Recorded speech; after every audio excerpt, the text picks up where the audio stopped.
Good morning, everybody. Welcome to a day of subtle extroversion, quiet noise. I'm not sure. From the outside, to me, this just looks like a fairly normal F-150 in black with some wheels and tires. But under the hood, we have 650 horsepower, which is a lot, and it's amazing. And can we just thank Ford for building an engine that you can turn up by 50% or more, and it's fine and can still come with a warranty? That's incredible. It's a good time to be into cars. I know everybody's worried about the electrification of everything and carb and all this stuff, but this is 650 horsepower with a warranty that you buy at a dealership in a truck. You know what else has that much horsepower? A Z01, a McLaren 650, the last generation of GT500. I mean, that's the company we're in with this power, but I digress. This is the 2020 ROUSH F-150 5.11 Tactical Edition. It's a limited edition truck, and we're gonna get into what that means, what this package comes with.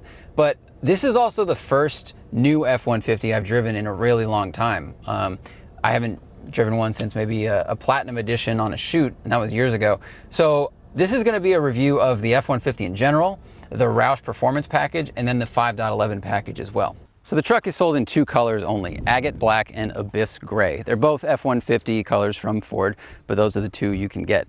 Under here you have the ROUSH supercharger system. Eaton builds the interior, ROUSH builds the housing. It's bolted to Ford's 5-liter V8. Suspension upgrade in the front is also the ROUSH Fox 2.0 system. You get new springs and shocks. The front of the truck definitely feels more compliant and comfortable than the back. So if you look at the truck from far away, it basically looks like a black F-150, and then you see the ROUSH badging. In the front, they've swapped out the normal Ford grille for one that says ROUSH, same position. It has the C lights, which stand for Chev. ROUSH adds these fender flares with these little marker lights on them. I think the flares definitely help the proportion of the truck, especially with the wheels and tire package, but I think that plastic looks bad on any car. Even when it's a black truck with black plastic, they're grayish now, they're gonna get worse as they age. I think these really should be metal. Be expensive, but it'd be awesome.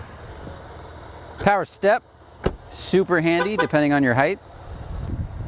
Part of the 5.11 package are these digital camouflage graphics. So if you drive in front of a big, LCD screen like in Times Square, I guess this will blend in. Now the bed has Ford's soft open catch, which is great, lowers it down slowly. I think that's one of the smartest inventions in trucks in a long time, as is the step. Just do that, pull this out, lift that up. It's a lot safer to get in and out, especially if it's raining or it's muddy, or if you're, using really thick boots and you can't feel the baseboard. That's a good thing. What I don't understand is that this is a very expensive truck, and they didn't get the $500 Rhino liner in the bed. I mean, it's slippy back here. I'm wearing sticky shoes, and it is pretty slick, and you're gonna scratch it up. I don't really understand that. But you do get a bunch of different places to anchor things down in the bed, as well as these handy lights. So back here you have the ROUSH active exhaust. It's actually their own design. It has 4 settings. It has touring, sport, off-road, and custom. I haven't found the difference between sport and off-road. I just know that they're both loud and they sound awesome. Whoa. And it's really handy because this thing makes a bunch of noise. So when I was driving around here, I didn't always want to make all that noise, so I could just turn it back to touring and it just sounded like a totally normal truck. You also get these ROUSH design 20-inch wheels, which I think are really good looking, with 33-inch all-terrain tires. Now for suspension back here, they do their ROUSH Fox 2.0 shocks. I think the leaf springs are still stock, and they're a little bit stiff when you're driving the truck around when it's unladen. Definitely stiffer than a Raptor and not as comfortable. I haven't driven a new F-150 non-ROUSH yet, so I don't know if the leaf springs are different or not, but I don't think they are. In the olden days, trucks were very utilitarian, right? If you lived in an area that required them, or you had a job that required them, you'd buy a truck at 20 or 30, own it for 70 years, it would put you in the ground, and then it would go find someone else.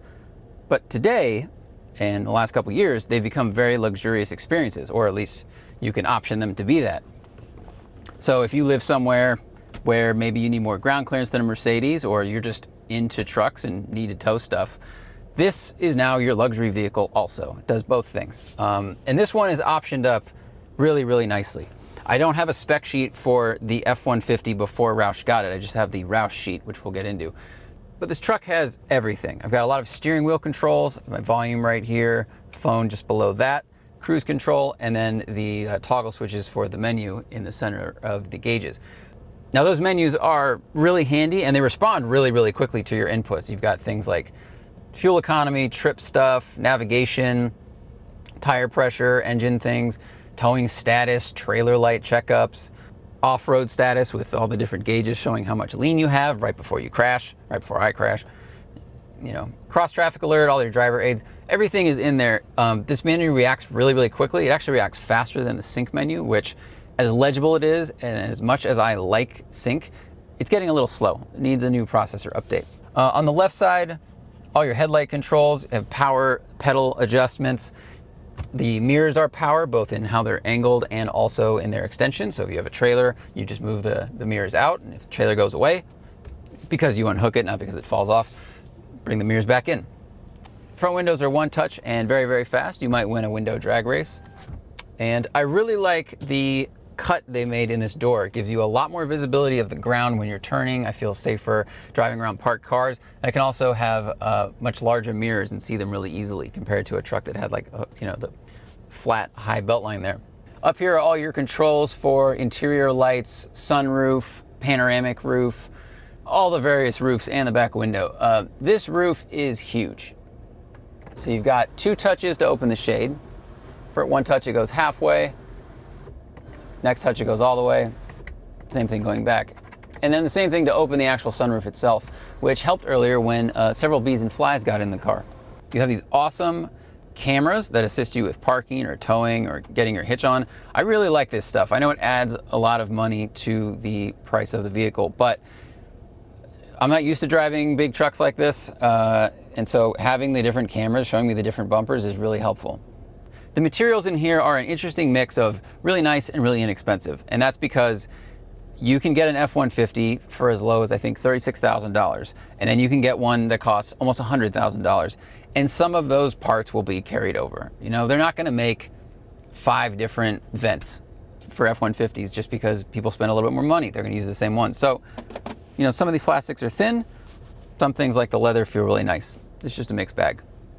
Lots of storage. There's a pocket under the door handle, which is kind of hard to get to. I don't know what that'd be for, but it's there. Plenty of room for water bottles and things like that. You also have these little like pen trays on the right side where you can store things that will jiggle and make noise later and make you think your truck is breaking, because that's what I do in my car. You know, and then a 110 outlet and a cigarette lighter. So you can either use a modern blender or you can use one from a truck stop. I mean, all around, it's a really nice place to be if you have to drive a lot. Some people might complain that the controls don't look that nice, and I think Rams are a little bit nicer looking, but ultimately for me, if I'm buying a truck or an SUV, I want to know that the things are gonna work for a long time, be functional, and I can use them with gloves on, because I wanna take this to the snow or live in a cold climate. I wanna be able to operate everything if I'm wearing gloves. And I think I could here, and I like that a lot. Like the front of the car, the back seat is really well appointed and also very spacious. The front seat is set to my seating position. I'm 5'10", and as you can see, I have quite a bit of leg room. I mean, this is a crew cab. Your crew could fit back here. Also has some convenient stuff. It's got 2 USB ports, a 110 outlet, really helpful for me when I'm working on the road and I need to use a laptop, or if you need to use like, I don't know, I guess a low wattage power tool, something like that. And you have heated seats. No cooled seats back here in this spec, but I'm sure you can get them because the car companies will take your money and give you the things you want.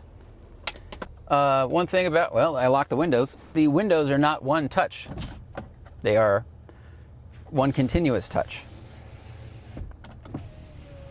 But I like to think if you own a pickup truck, you have a job that requires a lot more physical activity than mine does, and you can probably handle that kind of thing. As expected, you have an armrest. It's got a cup holder in it. Some of the leather right around here is not fitting that great. I'm not sure if that is a Ford thing or a ROUSH thing, but it's not.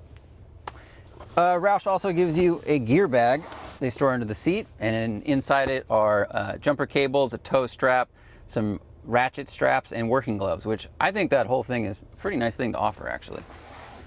So the 511 Tactical Edition is part performance package and then part like aesthetics, first responder, gear, other stuff package, which we'll get into in a little bit. One of those things is a safe in the center console. So if you're a police officer, SWAT, or I don't know, any kind of person that needs to carry something dangerous or expensive or important, you can store it in here and lock it.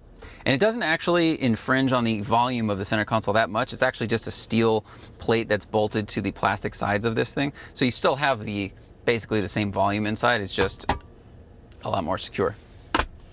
All right, you've seen the outside, you've seen the inside, you kind of know how this thing's appointed, but let's go feel what 650 horsepower, 80 feet off the ground is like.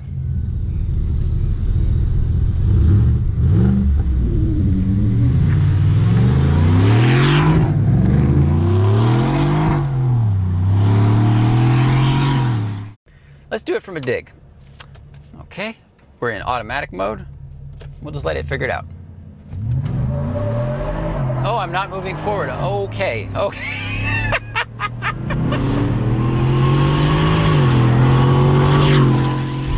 This thing has a presence and attitude that I don't think any pickup truck I've driven has, honestly. Like, I've driven Raptors, I like them a lot, I respect them, and I think that is currently the king of trucks because it's the truckiest truck. When I think of a pickup truck, I want something that can haul some stuff in the back and take me basically anywhere. You know, they're a little wide for narrow trails, that's what you get a Wrangler for, but otherwise, the Raptor is a really burly thing, it's really comfortable, etc., etc. But it doesn't have this attitude, and even when it had the 6.2 in it, it doesn't have 650 horsepower that just roasts tires when you leave the line. Man, this thing is a hoot. Like, I have two brains, you know, I have my logical brain and my emotional brain, we all do. And my logical brain would look at this thing and be like, who needs a 650 horsepower truck? Where's it going? Is it racing somebody there? I mean, if you're a race truck, that's different. And then I get in the thing and I can't ignore it. It's the same feeling you get when you drive an old muscle car or like a new Charger, something like that, something big and powerful and loud. I don't know, it's like, it taps into the kid in you, and it also, I think it weirdly taps into the part of our brain that likes to be up high. You know, like, animals and humans have always tried to get up higher to see more of their surroundings, either to find resources or to protect themselves. That's why when you're trying to look farther away, you go like this. It's why hedgehogs stand up on a rock. It's why monkeys live in the trees. Like, it's the same thing. When I get in a truck, I do suddenly feel a little bit safer and stronger. I'm in this big thing that feels like it could drive through a mountain, and in this case, outrun a tidal wave. I don't know. It goes against the side of me that's into sustainability and electric cars. I mean, this thing's getting like 9 miles per gallon this week, but you know, you can't ignore the id of in all of us. You can't ignore the part that likes to have fun. It is fighting for traction right there so hard. And here we go. This is, you know, second gear from 3,300 RPM.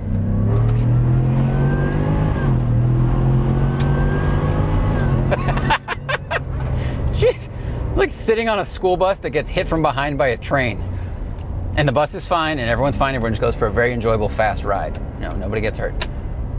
It gets going really quick. Man, this thing is a steam train. This is, you know who owns this truck? The uncle that bought you fireworks for the first time. That's who this truck is for.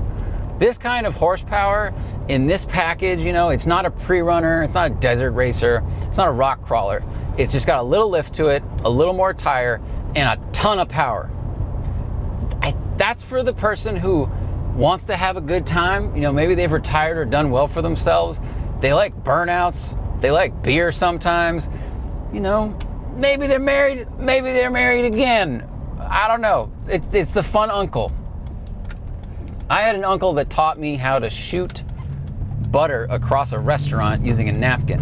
And he taught me in the restaurant. This is for that guy.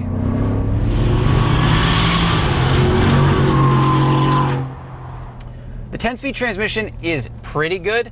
I really like being able to select the gears on the side of it. That helps going down hills, or if you're driving in the dirt, it's a lot better than having some kind of column shift or just trusting it in drive. The shifts are a little slow and clunky, I will say that. I bet it's very challenging to make a transmission that is both strong enough to handle truck duty, like towing and four-wheel drive and all that stuff, but also have it shift really smoothly. So you kind of have to find a compromise. I just was surprised by some of the pauses it had. That could be a programming issue. I don't know if ROUSH does their own programming on it or if it's a Ford thing, so maybe it can be improved upon. But in the canyons, which, you wouldn't take this truck in the canyons. This is not a canyon vehicle, but if you go hunting or off-roading or camping, those roads to get to those activities are usually pretty twisty. And I'm pretty impressed. I mean, I remember when we had, when Matt had his Raptor, which we used as a camera vehicle, we were all really impressed by the Raptor's ability to go around corners quickly and pretty flat despite its soft suspension. And this is no different. This truck has the Fox 2.0 suspension system in the front and Fox shocks in the back.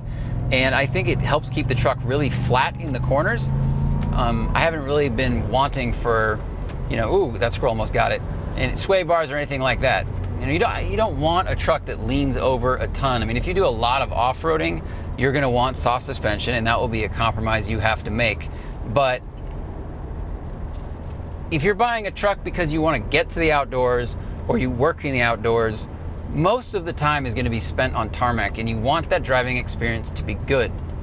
That is part of the reason they soften the front suspension slightly from stock. It's a little more compliant, soaks up bumps a little bit better. I will say, I can feel the leaf springs in the back and they're still too stiff. Some truck companies have switched over to using coilovers in the back. It's a little more compliant ride. This is still just a little bit jittery when there's nothing in the back.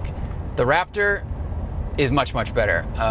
If you've driven one or the other, if you haven't, the Raptor really shines for its on-road comfort and then off-road ability. But the Raptor doesn't have 650 horsepower or a V8. It kind of made me sad.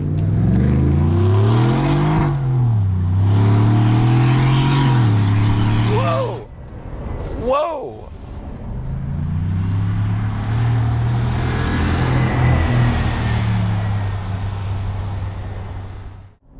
I think the important things about this review are, what does an F-150 give you when it's optioned to this level, and then what does the ROUSH Performance Pack give you, and what does the 511 pack give you? So that brings us to the numbers, right? This truck as spec'd is $94,000. That's a lot of money. But remember, every truck company now makes a truck that costs near six figures. I mean, it's basically the Mercedes S-Class for people that have to live or work in areas where there's dirt roads, inclement weather, or, whatever. That's just the culture there. I mean, I used to make fun of that, but in many ways, a luxury pickup truck is a more capable and useful vehicle than a luxury car, because a luxury car can only take you places on tarmac. I mean, this could take you places on dirt roads or tow something. Ultimately, it's not really for me to judge anymore. What I am going to judge, though, is the price of the 511 package. So that package on this truck is $31,000. Okay, if you go to if you go to ROUSH's site, and if you piece all the performance parts together, it's $15,000. The blower is $8,000, the wheels are $2,000, $2,000 for the exhaust and the suspension, and now you're at $15,000. So where's the other $16,000 going? Well, it gives you, the stickers and these different seats, special ROUSH floor mats. I don't think it gives you enough, really. And that's I'm not judging 511 the company. They make a lot of uniforms and military gear and a lot of stuff like that, but I just think that the package isn't really worth the money. It seems like you get a lot of swag that is kind of connected to the, either gun hobby or to the first responders, but if the whole thing is about making this truck capable for any situation, because that's what they say, I don't really see how that stuff makes it any more capable. The gun safe, if you need that, your job is scary. I hope you don't have to use it. That's useful, but the rest of the stuff, I think you could leave on the table. Get the ROUSH package, get all the horsepower, dust Raptors from a dig, make a lot of sports cars feel kind of bad from a pull, and just you drive around with a smile on your face, because this thing is ridiculous in a great way. It's the same way I like driving 68 Chevelles. They don't stop, they don't turn unless you do a ton of work to them. They don't have airbags, they're not safe, they don't have crumple protection, but oh my God, there's nothing like driving an old muscle car. It just makes you smile because it's like dumb and fun. It makes you feel kind of like a badass, even though I'm not. Trucks do the same thing for me. You feel impervious in these things. I don't know why. You just feel like you could take on basically anything. I hope you guys enjoyed this review.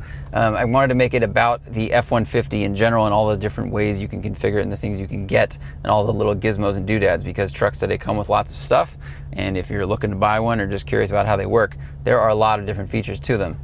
And if you want something that goes really fast and makes a bunch of noise, just get the ROUSH package, and then I don't know, say you take the 15 grand and buy a Wave Runner and then tow that somewhere.